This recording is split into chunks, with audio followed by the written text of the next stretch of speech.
¿Gustas? A ver, dice aquí necesitamos una cuenta premium. Editamos. ¿De dónde me está pidiendo? Ah, ya. Aquí. Es que estoy todavía aquí vinculando a canales. Eliminamos aquí, sí, aquí eliminamos. Muy bien. Quitar. Estoy vinculándolos a las cuentas de YouTube y de Facebook, y también vamos a en la radio en línea. Y algunos dicen que hay que tener premium. Ya. Bien, si gustas, José, comencemos. Ya estamos en vivo, tanto en TikTok, estamos saliendo, gracias amigos por seguirlo por TikTok. Estamos también por los canales de YouTube, tanto de Aviala, de Radio Victoria y Codeca, pero también estamos en Rondas Campesinas del Perú, Juventud Plurinacional y en la radio en línea que lo conectamos en este momento. Esa es la ventaja de este equipo, bueno, de estos tiempos de las tecnologías nuevas, que desde el celular o desde la computadora puedes ir conectando a los diferentes medios. Así que amigos y amigas de la radio en línea, gracias por seguirnos. Cortamos la transmisión, la música programada que estaban escuchando y ingresamos ahora con un momento de análisis sobre lo que está ocurriendo en lo que en algún momento llamamos de la meca de movimientos sociopolíticos del continente de Villela. No sé si fue atrevido llamarlo de esa manera, pero yo estuve allí gastando suela de zapato y con orgullo lo digo, para conocer esas realidades en los inicios del presente milenio, del presente siglo, y hasta que las circunstancias a uno también lo van llevando a otros lugares, y por eso desde aquí observamos y acompañamos el proceso de cambio que se llama en Bolivia, y no sé si todavía se mantiene ese nombre. Está ya con nosotros José de la Fuente, consultor independiente. Él estuvo ya en 2 oportunidades anteriores con nosotros. ¿Y qué es lo que está pasando en Bolivia? Escuche bien, escuche bien. Hay elecciones 2025, el 17 de agosto próximo. Serían el segundo proceso electoral después del golpe de Estado que ocurrió en el 2019. Y en este caso ese golpe ha sido derrotado, como en algún momento lo decíamos nosotros y otros también, desde el campo popular, desde las comunidades organizadas, dieron la sorpresa. Lo que en otras partes, como en Honduras, se tuvo que esperar 14, 16 años, en Bolivia, en cuestión de un año, voltearon ese asunto del golpe. Pero escuche también, el campo popular en este momento va al proceso electoral. No sé si es mi percepción, de repente José va a explicar, bueno, José nos va a explicar mucho mejor de ello, pero sí va disperso y va con varios desafíos, y de eso hablaremos. José, muy buenos días, ya estamos en línea. Por favor, cuéntanos cuáles son los principales momentos desafiantes que mantuvieron en vilo, en suspenso, el proceso del registro de candidaturas en el sistema electoral boliviano. Adelante, por favor. Hola, Antay, muy buenos días a ti, a toda tu audiencia.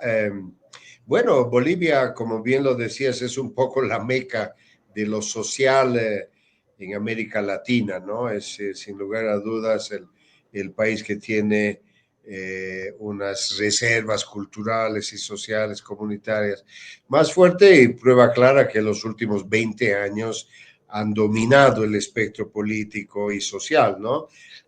Como bien decías, en Honduras ha tardado 14 años en limpiar el golpe contra, que se llamaba el hombre, el presidente, que lo sacaron en pijama al hombre. Pero aquí no tardó ni 8 meses, ¿no? En agosto del 2020 el gobierno de él estaba absolutamente arrinconado y tenía que convocar a la elección sí o se lo llevaban por delante, ¿no? Y de ahí es que en el 20 de octubre del 2020 Luis Arce con el MAS volvió con el 55%, ¿no? Es una cosa absolutamente impresionante. Bueno, en estos 5 años no ha ido del todo bien, porque el MAS se partió, ¿no? El MAS se dividió, el bloque evista y el bloque de gobierno con el presidente hacia la cabeza, en fin. Y esto ha generado que haya una crisis de divisas, ¿no? Nos falta dólares, eso es muy evidente, eso complica la vida mucho a la gente, todos nuestros países dependemos mucho del comercio internacional, en fin. Y a su vez, por supuesto, esto ha acarreado una dificultad con la provisión de combustible, ¿no? Porque por supuesto, son las divisas el mecanismo, y el levismo en el Parlamento, en la Asamblea General, en la Asamblea Legislativa, ha bloqueado los créditos, ¿no? Entonces, estamos en una situación difícil, pero de todas maneras estamos aguantando, porque el pueblo boliviano es un pueblo muy, no solamente consistente, sino valiente, ¿no? Corajudo, y estamos aguantando y por supuesto apuntando a que este desenlace electoral sirva para reorganizar las filas, etcétera, ¿no? Bueno, entonces ayer era el hito fundamental de las elecciones, porque ayer se inscribían ya directamente candidatos, ¿no? Tenemos 10 candidatos, tres, digamos, vinculados al proceso, ¿no? Porque sin lugar a dudas el MAS, que se ha quedado con el gobierno del presidente Arce, va con su exministro de gobierno, Eduardo del Castillo, va Andrónico como presidente del Senado, y ya en una variante propia, ¿no? Ya no es, digamos, ni arcista ni evista, se ha puesto al medio Andrónico, pero ha tenido una dificultad porque la sigla a la que accedió para inscribirse, el Movimiento Tercer Sistema de Félix Pazzi, que era exministro de Evo Morales, ha tenido unas dificultades legales. De todas maneras, tiene una inscripción provisional, está en esa situación, y mañana miércoles va a haber una audiencia del amparo constitucional que ha interpuesto la esposa de Pazzi, ¿no? Disputando la sigla, y en la cual se definirá la situación legal. ¿No? Medio enredado, complicado, porque no corresponde que la justicia ordinaria, aunque sea a título constitucional, intervenga en el proceso electoral, porque eso ya está en manos del órgano electoral. Bueno, de todas maneras, ahí está. Y finalmente va Morena, sí, el Movimiento de Renovación, con Eva Copa y Jorge Richter. Eva Copa, que también fue la valiente presidenta del Senado en la penosa, trágica transición del 2020. Ella es la mujer que se quedó aguantando en la Asamblea Legislativa Plurinacional, pero que después, por diferencias con Evo Morales, acabó siendo alcaldesa del Alto sin el aval del MAS, sin el aval de Evo Morales, ¿no? Y la novedad es que su vice es Jorge Richter, ¿no? El que era vocero del gobierno de Arce. En fin, este es el bloque del proceso, ¿no? 3 candidaturas en el bloque del proceso. Y al frente hay 5 o 6 candidaturas de la derecha extrema, como la ADN, digamos, que, era que son los saldos de Banzer, ¿no? Del ADN de Banzer, de la dictadura de los años 70, y que va con un par de candidatos absolutamente desconocidos, pensando básicamente en mantener la sigla y, bueno, ver si todavía existen, digamos, ¿no? Pero ese es un extremo. Al medio del espectro de la oposición está Samuel Doria Medina, que era ministro de Paz Zamora, ¿no? Es de origen político mirista, del MIR, ¿no? Del MIR histórico, en fin, pero que claro, ya en el gobierno se volvió privatizador, etcétera, pero en esta coyuntura está en el centro ideológico político de la oposición de derecha, más o menos también como Manfred Reyes Villa, que es el alcalde de Cochabamba, y que tiene un perfil más conservador, pero que también yo lo ubicaría ahí al medio, ¿no? Y más a la derecha de ellos dos está ya Tuto Quiroga, ¿no? Que fue el vicepresidente de Banzer, que a su vez se quedó de presidente a la muerte del dictador, ¿no? Bueno, y después hay una candidatura medio ya de antología, de cuento, que es de Rodrigo Paz, el hijo de Jaime Paz, el que fue presidente del MIR y, bueno, presidente del país por haber sido uno de los líderes del MIR histórico, etcétera, pero que eso es también más testimonial. Hay uno de estos libertarios también por ahí, Jaime Dum, en fin. Pero bueno, digamos que eso ya es el anecdotario, ¿no? La cosa está en estas tres candidaturas aquí en el bloque del proceso, yo le llamo más que de la izquierda, del proceso, y al otro lado están estas 5 o 6 de las cuales hay que pensar que hay 3 en carrera, ¿no? Bien. Yo te escucho. José, gracias. Sí, José de la Fuente conversando con Aviala Soberana y los otros medios aquí vinculados desde el centro de Viella. Son las 7:45 aquí, allá donde está José son las 9:45. Estamos, digamos, horas después del cierre del plazo de las candidaturas.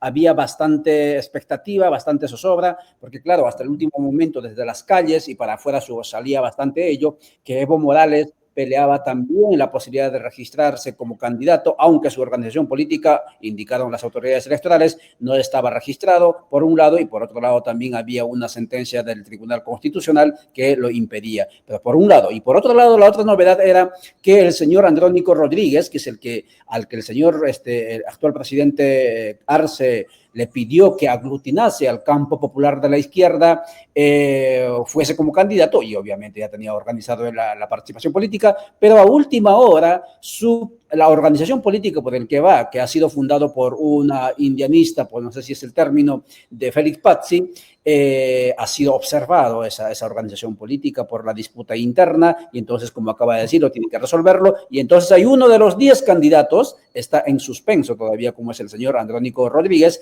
que es el que jalaría, según las encuestas, la mayor cantidad de votos. Ahora bien, anterior entrevistado decía que Andrónico ya no es de izquierda, si acaso nos movemos en ese binarismo izquierda-derecha, él decía que era de centro-izquierda, y centro-izquierda en Bolivia siempre es derecha, indicaba él, pero bueno, ahí está la situación. La otra novedad es lo que decía él.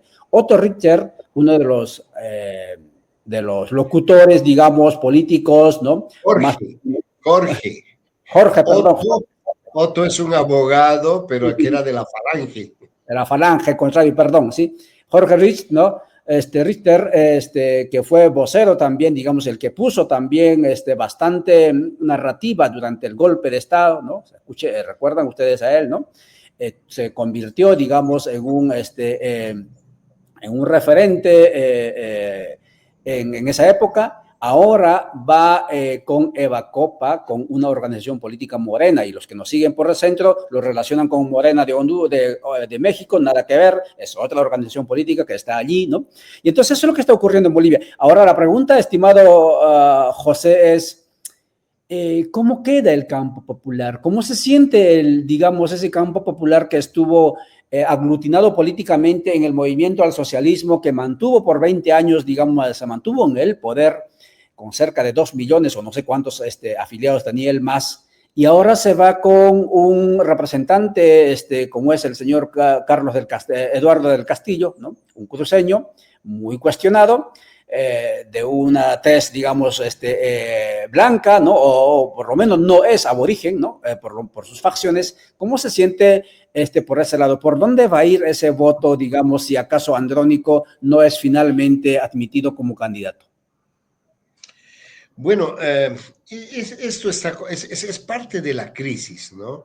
La división del MAS es parte de la crisis política, económica, institucional que está viviendo el país, porque es el partido más grande que nunca ha habido en la historia de Bolivia, ¿no? Es un partido formado por cientos de organizaciones comunitarias, sindicatos, federaciones, en fin, es una articulación social absolutamente poderosa, potente, etcétera. Y una crisis ahí, por supuesto, ha generado una expansión de la crisis a absolutamente todos los rincones.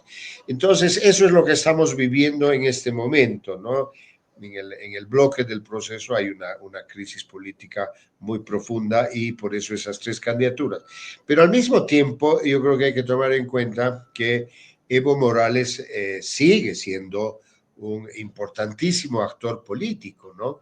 El viernes pasado, el viernes 16, ha organizado una enorme, potente, inmensa movilización en La Paz, ¿no?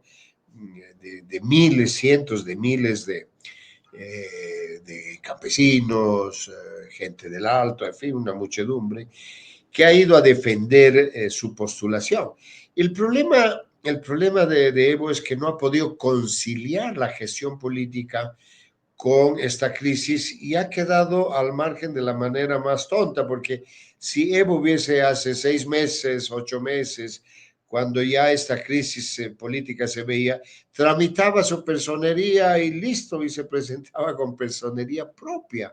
Pero no, el hombre porfió en la sigla del MAS, etc. Bueno, finalmente ha perdido y se ha quedado sin soga ni cabrito, como decimos acá, y sin sigla, por supuesto, es impensable un candidato, ¿no? No está en cuestión la sentencia 10-10 ni la última, la 07, porque si no se inscribe no hay nada que discutir, ¿no es cierto? Entonces, ahí está. Sin embargo, yo creo que Evo Morales sigue siendo, por supuesto, un factor de poder importantísimo en la situación política inmediata, la electoral, pero también la mediata, porque sea el gobierno que sea, va a ser un gobierno débil, porque estamos como sociedad, estamos enormemente fracturados, etcétera, ¿no? 7 candidaturas de la oposición, 3 del proceso, te están hablando de fracturas, ¿no? Te están hablando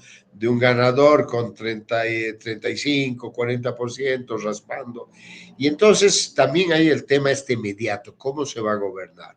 Y ahí Evo Morales va a seguir siendo un factor muy, muy importante y de ahí que yo creo que deberían hacer nomás un esfuerzo de consolidar una articulación de algún tipo. Hay algún margen, si bien ya están inscritos, pero hay cambio de nombres, hay todavía un mecanismo para mejorar las listas, uno puede retirarse también, en fin, hay maneras de todavía en este margen de lo electoral todavía reacomodar las fichas, etcétera. Hay que esperar que Andrónico quede en pie, en fin. Pero yo creo que la situación es muy, muy difícil porque los tres han sido absolutamente incapaces de articular una negociación política, ¿no? Evidentemente, luego de cualquier fractura, y eso es histórico en América Latina, las fracturas siempre son muy difíciles de resolver, ¿no es cierto? Las fracturas, una vez que se generan resentimientos, broncas, odios, etc. Pero a esas alturas del partido están divididos en tres frentes y al mismo tiempo Evo Morales está a la sombra a cargo de un poderoso movimiento político, social enorme, ¿no? Entonces, esto es lo que se va a barajar y la próxima fecha clave es el 6 de junio. El 6 de junio, el Tribunal Supremo Electoral, sobre la base de las inscripciones de ayer, sobre la base de lo que vayan a fallar los tribunales constitucionales de La Paz y Trinidad, mañana o pasado, va a sacar una resolución por la que diga el 6 de junio, los candidatos para las elecciones del 17 de agosto son estos, y nos va a pasar la lista que ya va a ir directamente a la papeleta, ¿no? Entonces, ahí estamos, Ollantay, bueno, viviendo como en gran parte del mundo también al medio de una crisis, pero bueno, Bolivia felizmente tiene unas enormes reservas, no solo culturales, yo digo a estas alturas de 20 años del proceso, por supuesto tiene una enorme resiliencia política, económica, etcétera, y yo creo que como tantas otras veces, tantos otros desafíos, sabremos resistir, aguantar y con un poquito de suerte rearticular mejor al país. Así es, nos consta, Bolivia tiene la gente, los pueblos de Bolivia, la parte que se llama Bolivia, el mundo andino, el mundo amazónico y sobre todo también del otro lado, digamos, tienen esa capacidad de convertir, como dicen sus herramientas de trabajo de campo en sables de guerra política y eso sí nos han demostrado. La otra cuestión que nos inquieta desde los espacios de Villela Soberana, pero también desde los espacios sociopolíticos, que no necesariamente están en Villela Soberana, es esto de la emergencia de, por un lado, la democracia cristiana, que en Bolivia no sé si había participado en las últimas elecciones, no lo sé, pero pues en este momento, en este contexto, digamos, católico, ¿no? Donde euforia, entusiasmo por las teologías de la liberación, ¿no? Con el actual Papa y el anterior, etcétera, al parecer que como en la época cuando surgieron, ¿no? Tienen, no sé si alguna promesa, digamos, allí que podría entusiasmar, como entusiasmó a la Europa postguerra en su momento, ¿no? La democracia cristiana. Eso es por un lado. Y por otro lado es el señor Dum, no sé si es el término, es el apellido correcto, Dum. sí, que repite el mismo discurso de Bukele, el mismo discurso no sé si de Trump, pero sí también de Milei, ¿no? Y seguramente de su semana. ¿Cómo lo ves eso? Bueno, en Bolivia felizmente enterramos a la democracia cristiana en los años 60, ¿no? Hasta a los años 65, 66, la democracia cristiana fue uno de los bloques políticos, ideológicos de resistencia a política, digamos, progresista, más o menos de izquierda. De ahí es que no se olviden que es la época ya, no tanto de la teología de liberación, la teología viene algo después, viene el 68, ¿no? 70, con el cura peruano, ¿no? Eh, pero la gran diferencia en Bolivia es que la democracia cristiana primero se va a dividir internamente con la democracia cristiana revolucionaria, donde ahí acaban los jóvenes que después van a formar el año 71 el MIR, el Movimiento de Izquierda Revolucionaria, ¿no? Y por supuesto con eso acaba la perspectiva, digamos, contestataria, progresista de la democracia cristiana y se convierte en un partido más bien conservador, incluso de derecha, y acaba como una sigla cualquiera que fue parte del gobierno ya de Banzer, y en fin, hasta el día de hoy convertido una sigla en alquiler, ¿no? Ahí acabó la democracia. No, la democracia cristiana, ya te digo, en Bolivia felizmente pasó a buena vida hace 40 años, ¿no? Entonces no es ninguna referencia. Al otro lado, sí hay estos discursos que están un poco de moda en todo el país, en todo el mundo, ¿no? Que es este discurso antiestatal, que es un discurso conservador, ¿no? En el fondo es un discurso muy conservador, que de alguna manera clerical, ¿no?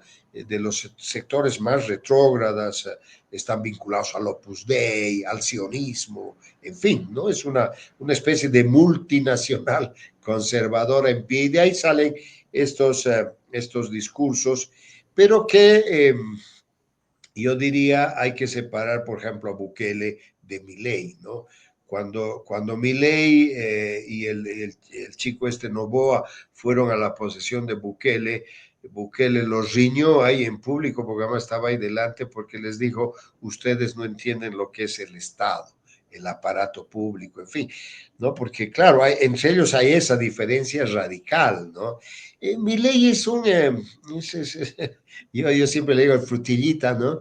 Es parte de esta tradición argentina por el escándalo, ¿no? A los gauchos les encanta la bulla, etcétera. Y si vemos lo que él decía, ¿no? La motosierra, liquidamos al Estado, yo soy el topo, en el fondo es el más estatista de todos los presidentes, ¿no ve?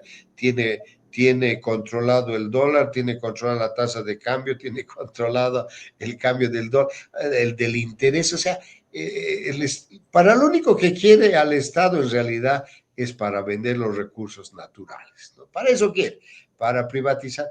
Bueno, de ese discursito que de alguna manera es, digamos, Noboa, Bolsonaro, digamos, pero con marcadas diferencias, ¿no? Porque en realidad yo creo que el hilo que los articula estos es un discurso conservador, son homofóbicos, ¿no es cierto?, antiaborto, en fin, todas esas características conservadoras los articula. Es un poco los amigos de Vox, del Vox español, ¿no?, que es esa patota facha de España, en fin.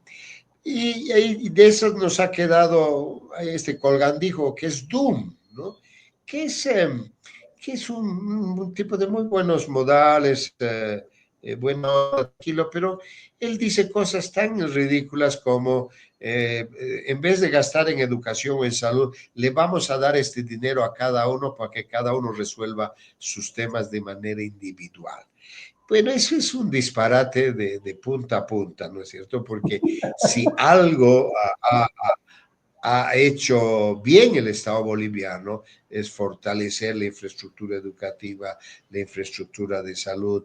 Tenemos un seguro universal, ¿no?, por mandato constitucional. Todos tienen derecho a la salud y uno va a un hospital público y te tienen que atender. No es ningún gran servicio, ni cosa, pero por lo menos hoy sí hay esa alternativa. Entonces, pensar que tú vas a sacar el dinero que cuesta esto o la educación y le vas a dar a cada uno ahí en su cuenta corriente para que es una cosa. Pero bueno, ahí le va a ir al pobre hombre porque, en fin, lo escucharán 4 pelagatos. José de la Puente conversa en este espacio para que usted esté informado qué es lo que está pasando en semanas, meses antes del proceso electoral, 17 de agosto. Están convocados más de 7 millones de personas bolivianas para emitir su voto, para elegir presidentes, para elegir legisladores en aquel país. Y claro, y siempre está la pregunta, ¿no?, de por dónde van las tendencias ideológicas, ¿no?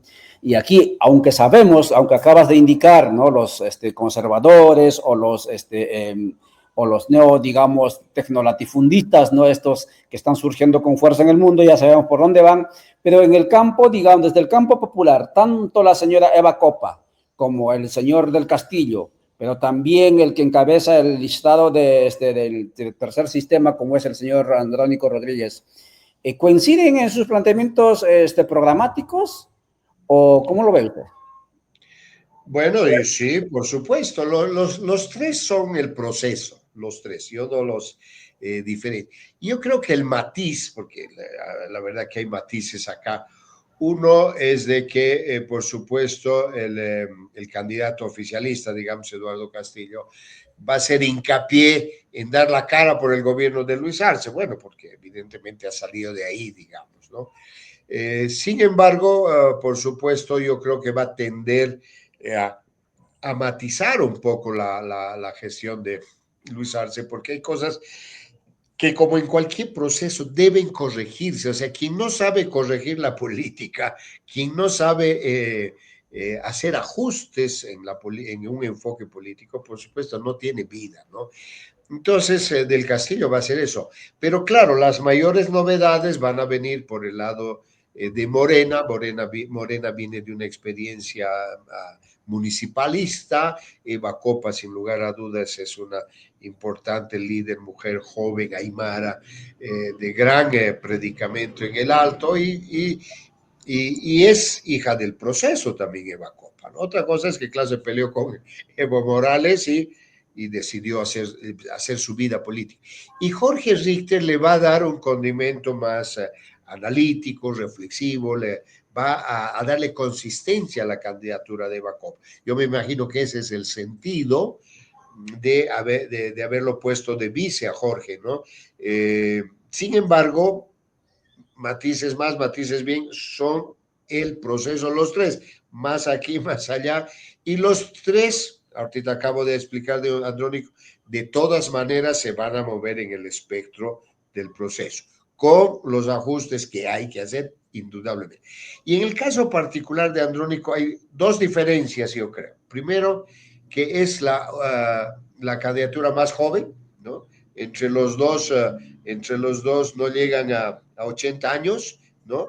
Frente a los 130 de otros, digamos, o sea, son dos jóvenes. Segundo, es la única candidatura de vice con mujer, y además mujer joven, Mariana Prado, además es una mujer que tiene larga experiencia política en el gobierno de Evo Morales, acabó el 2018, el 2019 como ministro de Planificación, ha estado en organismos internacionales, en fin. Esta candidatura, y ahí yo entiendo un poco la posición de Andrónico. Andrónico, por lo menos la única vez que ha hablado de una manera extensa y a detalle, que fue un foro en Santa Cruz, él habló de la necesidad de hacer ajustes al proceso, ¿no? Sobre todo a la gestión política, al diálogo, al consenso, lo que evidentemente es correcto, ¿no es cierto? O sea, no, parte de la crisis del modelo Evo, yo hablo de modelo Evo, fue esta incapacidad de generar consensos, de generar articulaciones, etcétera, porque sea que seas el gobierno más representativo, de todas maneras eres el gobierno de todos, ¿no es cierto? Aún de los que no votaron por ti. Y entonces ahí, por supuesto, yo creo que Andrónico, por su propia juventud, lo mismo que Mariana, van a trabajar de una manera más abierta, de una manera menos impositiva, etcétera, y en ese sentido va a haber más bien un matiz de esa naturaleza. Entonces, yo no creo que nadie se ha salido del escenario, todo lo contrario, más bien los tres van a preocuparse de jalar de la mejor manera la línea del proceso, porque si no se quedan sin base también, ¿no es cierto? Ojo, aquí no se olviden que el proceso ha sido parido por una enorme movilización comunitaria, social, indígena, campesina y periurbana, ¿no? Muchos no se acuerdan de eso. En los tres cinturones urbanos más grandes de Bolivia, que son el Alto, la propia ciudad de La Paz, Cochabamba y Santa Cruz, hay unos entornos sociales muy densos, muy importantes, que ya son la gente que ha venido del campo, pero que por supuesto tiene también residencia urbana y que por supuesto sigue manteniendo su identidad en pie, ¿no? Entonces, creo que ahí estamos. Esta etapa al 17 de agosto, que son menos ya de 100 días, nos va a servir para que cada uno vaya perfilando mejor su propuesta, etcétera. Por lo pronto, están preocupados de mantenerse en pie, de tener listas, porque anoche toditos han llegado casi al filo de la hora, ¿no? Sí, El gobierno, Andrónico llegó a mediodía, pero el MAS llegó creo que una hora antes, y Morena también llegó más o menos al filo, etc. Entonces, estamos ahí, pero yo creo que 100 días van a ser absolutamente decisivos para saber cuáles son las propuestas sobre la mesa y de todas maneras qué márgenes de diálogo y de consenso van a haber.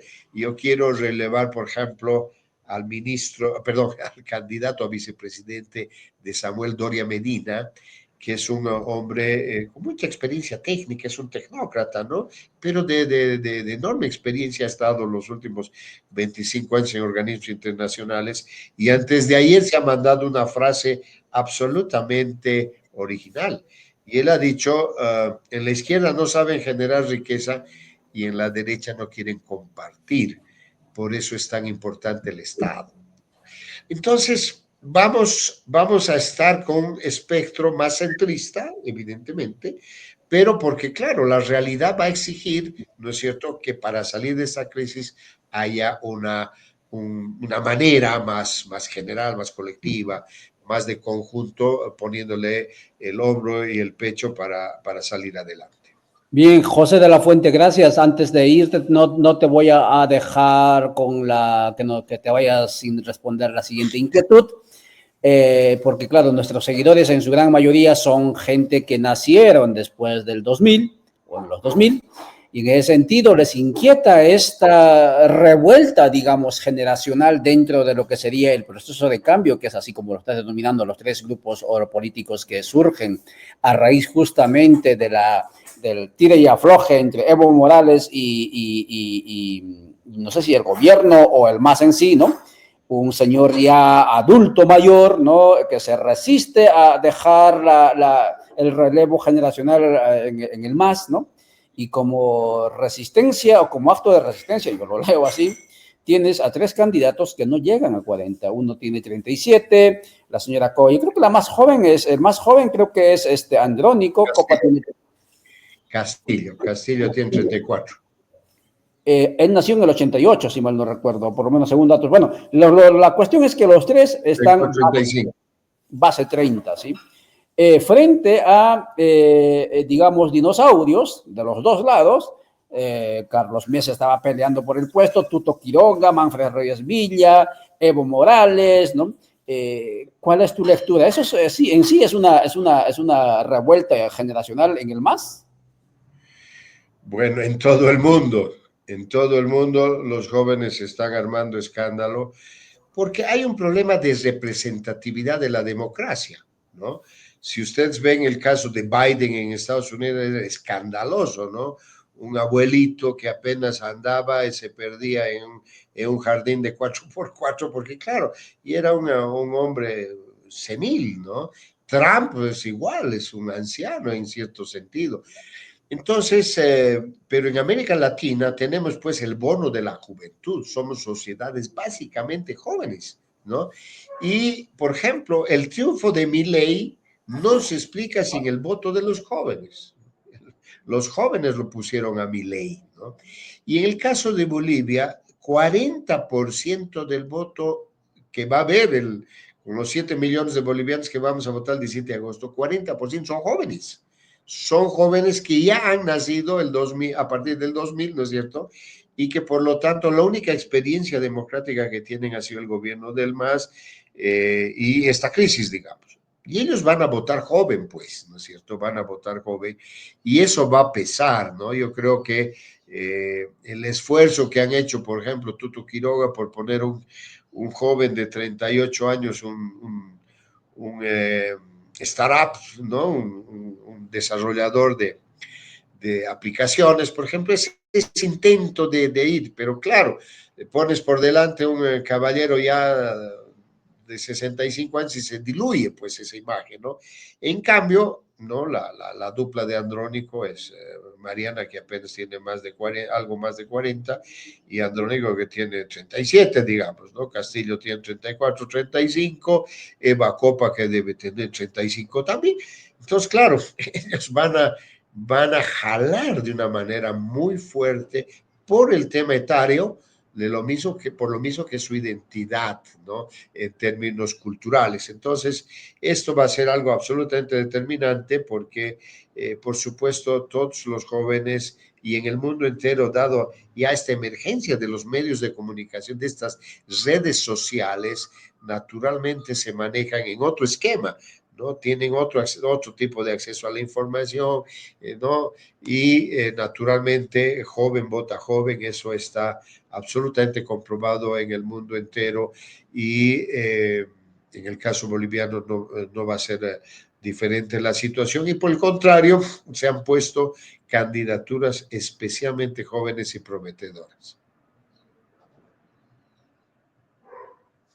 José de la Fuente, muchísimas gracias por tu tiempo, por tu actitud de dialogar siempre con el continente, más allá de las fronteras del llamado Bolivia.